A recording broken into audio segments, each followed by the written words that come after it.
Come on, Alex. Imagine seeing Eala crushed in the first set, not winning even one game. The scoreboard reads 6-0. By every standard in the book, this match is already over. Now, imagine that instead of leaving, the crowd roars even louder. That was Court 6 at the Foro Italico. By any normal logic, the fight was finished right then and there. Now just imagine that instead of leaving, the crowd of fans cheered even louder. That was Court 6 at the Foro Italico on May 7th, 2025. And those people waving Philippine flags, singing, and refusing to leave were doing more than just watching. They are sending a message. It is now May 26th. Eala is currently ranked as number 40 in the world. Toni Nadal is a legend, and we are incredibly lucky to have Toni on the team. The man who engineered 10 titles at the Italian Open is refining her game on clay. She actually turned down an easier draw in Spain just to reach Rome an entire week early. The last time I was here was years ago, I think. I have changed and grown so much since then. It is amazing to see this reception. There is a huge Filipino community here. That is why I say it. What happens on that red clay over the next 2 weeks will tell us if those fans who never left were right all along. The last time Eala stood on this clay, she was crushed 6-0, 6-1 by Marta Kostyuk. It was a loss so heavy it became a headline about her own downfall. She returns in 2026, ranked 30 spots higher than before. Her clay record currently sits at 2 wins and 3 losses. But now the architect of the greatest clay dynasty in tennis history is sitting right there in her coaching box. This week, she withdrew from the WTA 125 Catalonia Open, a tournament where she was the number 3 seed. Not because of an injury, but because the call of Rome was louder. She is already at the Foro Italico courts practicing. The Italian Open draw opens on May 5th, and she did not wait around for it. She got there first. Here is the tension that no amount of fan devotion can ever melt away. By her own honest admission, Eala prefers hard courts. She said it herself in Rome during this past year. Personally, I think I really prefer hard courts, and the numbers certainly do not argue with her on that. In 2024, her 3 losses on clay came against Leylah Fernandez, against heavy hitters like Aryna Sabalenka, Elise Mertens, and Karolina Muchova. Her opening set scores in those matches were 1-6, 2-6, and 0-6, respectively. Against those elite clay court specialists, she has not yet found a real answer. Tennis.com stated it clearly after her loss in Madrid on April 25th. Eala has already lost 5 matches this year where she won 5 or fewer total games combined. That is not a fluke. That is a clear pattern taking shape right here. And yet, she is in Rome specifically to face that pattern on the same courts where Rafael Nadal rules. The legend she grew up watching from the stands of Roland Garros has won more titles than anyone else in the history of the tournament. The conflict is not just between Eala and an opponent. It is between where she is now on clay and where 38,000 Filipinos living in this city already believe she is going. The story of what is different in 2026 begins with a single coaching development that received almost no coverage relative to how important it actually is. On April 26th, Eala confirmed that Toni Nadal, the uncle of Rafael Nadal, the coach who stood in his corner for every single one of those 10 titles in Rome, the man who designed the footwork, the spin, and the relentless physicality that made Nadal the undisputed king of red clay, is now actively working with her team. Her own words reveal exactly how that feels from the inside. If you had told me that a few years ago, you know my mind would have just blown. If you told me this years ago, I would have completely lost my mind.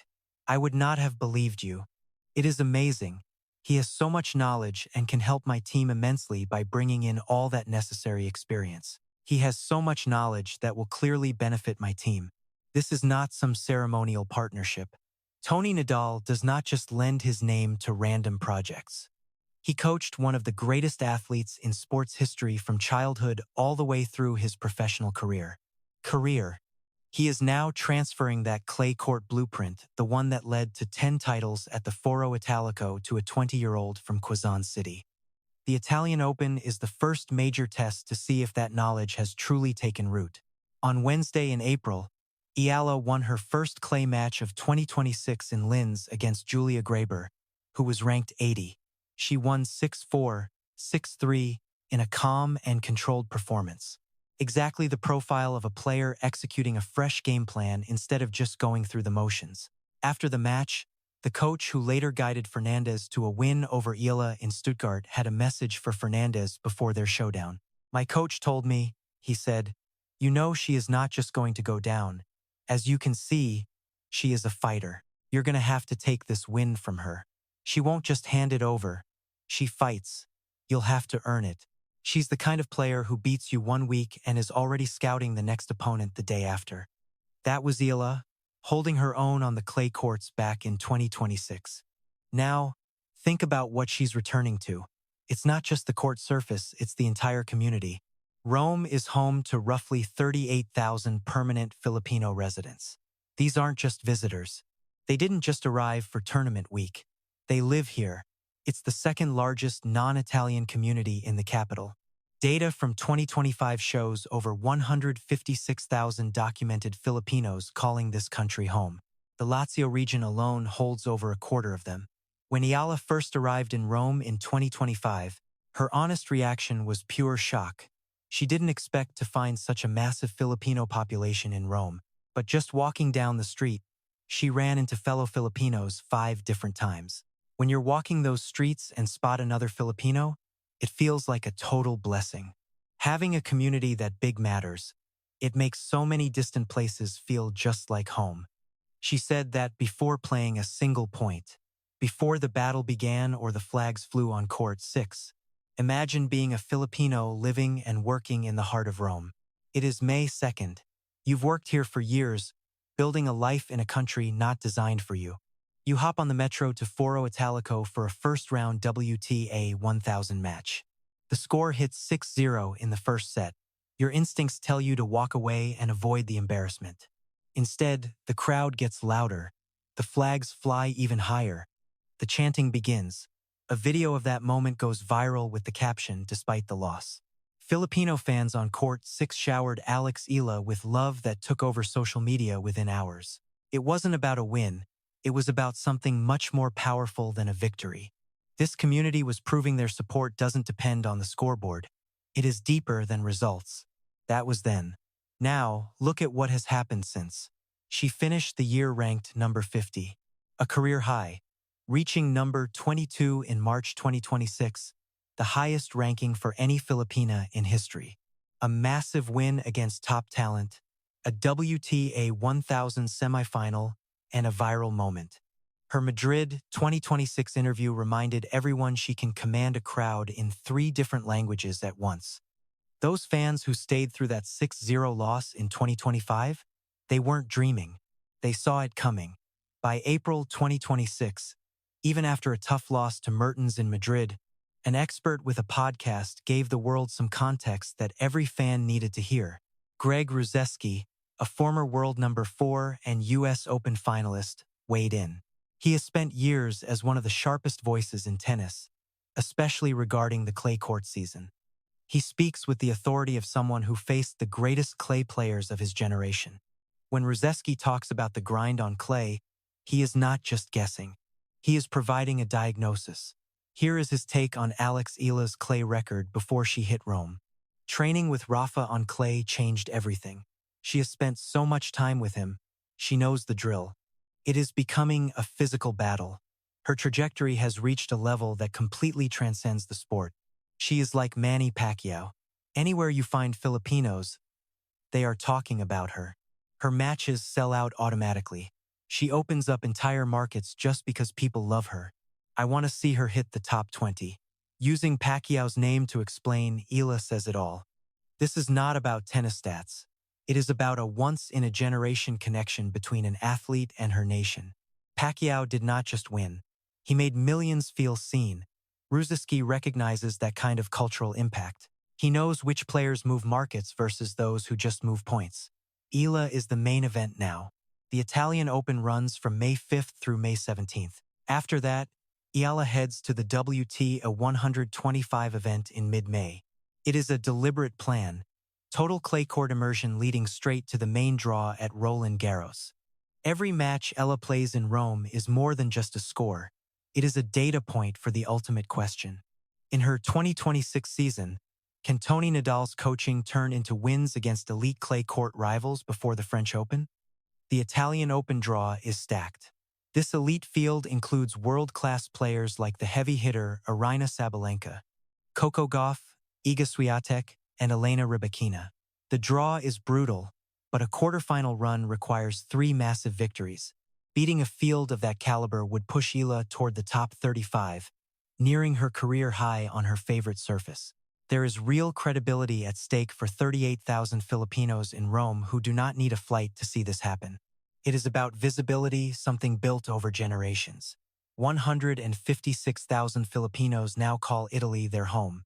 They live in a nation that has not always built its identity around them, despite their presence for many years.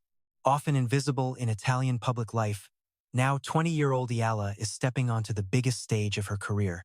A top-tier draw in Europe's most glamorous tennis venue, she brings them to a court broadcast to over 100 countries. That is not just an athletic achievement, that is a social victory. And in Rome, starting May 5th, both of these powerful stories will collide at exactly the same time, on the same red clay. 6-1. That was the Italian Open on May 5th, 2025. Marta Kostyuk did not just beat Eala, she overwhelmed her. The first set was over in 30 minutes. The second set was barely a contest. Eala only managed to win a single game. Playing where her idol built a cathedral of tennis, she did not just vanish. She walked to the net. She thanked the crowd, then teamed up with Coco Gauff as her partner for the doubles tournament. They fought to the quarterfinals before losing to the defending champs. She chose to stay and compete hard after her singles defeat. That was no footnote. That was character revealed through action, not just claimed through empty words. When Eala won her first clay match of 2026 in Linz, Austria, a 6-4-3 win against Julia Graber on April 7th, she approached the mic and suddenly switched languages mid-sentence. She spoke in Tagalog to address the Filipino fans in the Austrian crowd directly. It was a crowd of maybe only a few dozen Filipinos, yet she found them and spoke their heart's language. You are here. Thank you to every Filipino here. She never framed clay struggles as a wall, only as time and hard work. I believe I can play well on clay. It is not that I will ever be uncomfortable here. The vision board she posted for 2026 included this specific clay swing. This is no surprise detour. It was always the plan. She turns 21 this May. She is in Rome, skipping the easy path to be here. Court 6, Foro Italico. The flags are flying high, and she has Toni Nadal in her corner. Then came a strategic withdrawal from Spain, not to rest, but to prepare for her arrival. Then hitting the Foro Italico clay courts a full week before the draw was even set.